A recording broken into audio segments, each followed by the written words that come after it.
And we looked at all these, but until actually we were told that something was imminent, then it was almost impossible to put in any concrete plans. But we looked at various options. But for her dwindling band of supporters, it was a race against time. Hindley's health was failing fast. Her face had dropped, and she was old, an old lady, and a bit slouched, 2 walking sticks. But then again, when she was face to face with me, I shut my eyes. I didn't want to look. I don't really want to meet a child murderer, full stop. Hindley was now a recluse. She had her own room.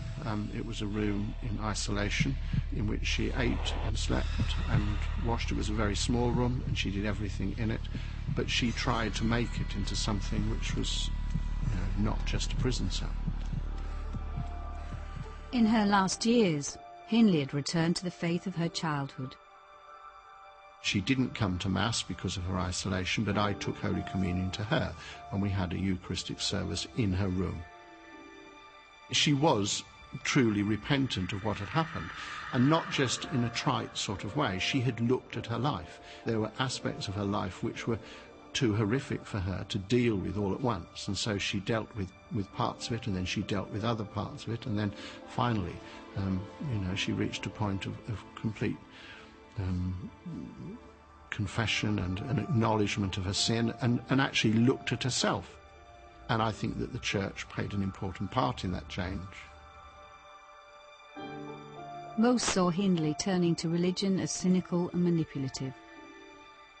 Although Myra professed to have a faith, Catholic faith, she was actually not wholly convinced. I think she was afraid of death. She used and abused religion to make herself look a better person, in the fact that she'd reformed and she'd turned to some sort of religion, and it was all bull. It was just another way for her to gain a few more credits for her parole meeting.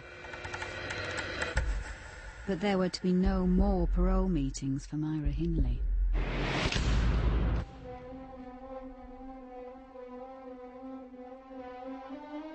The police came to me and said to me, "We've got bad news for you." I thought it was overkeyed.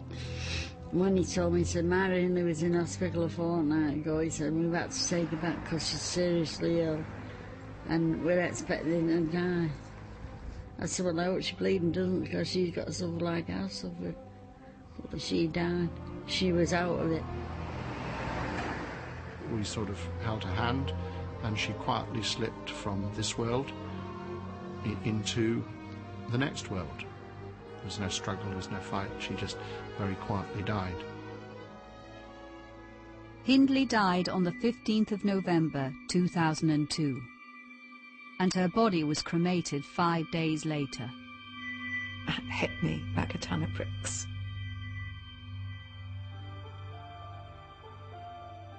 She was never allowed to go through the processes of grieving for and accounting for the deaths of these children and being allowed to move on. And other people never managed to move on either, and that too was a tragedy. As far as I'm concerned, she's a scum of the bloody earth. And she shouldn't have died when she did. She should suffer like Brady's suffering. They should have put her on force feeding and kept her alive for the rest of her life. Incredibly, Hindley's final wishes were to have her ashes scattered within sight of the moors where 4 of the children had been buried. They took her out of that church and dug her ashes 12 miles away from where Brady murdered all the kids. And it left a tree, and I went and seen that tree, and I wanted to burn it because I'd have put petrol over it to make sure she has bloody gone. But they wouldn't let me do it. I'm an evil swine, but I mean, it's made me that way. Even after her death, the myth of Myra Hindley continues to haunt us. She lied and then confessed to her sins. She charmed and then betrayed her friends. And the question of her guilt and remorse still has the power to to divide opinion today.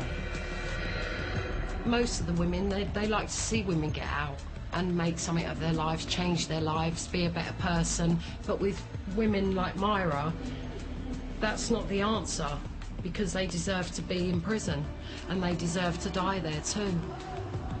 There was an enormous amount of remorse, yes. But sorry is a very little word, it's an inadequate word, but there isn't any other word to use instead.